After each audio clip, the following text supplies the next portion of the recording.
crocifissi, circa 24.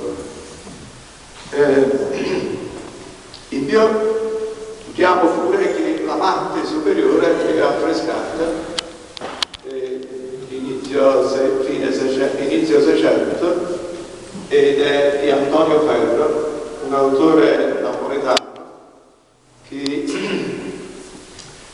sono raffigurate in questi pannelli la vita di Gesù dalla nascita fino alla risurrezione.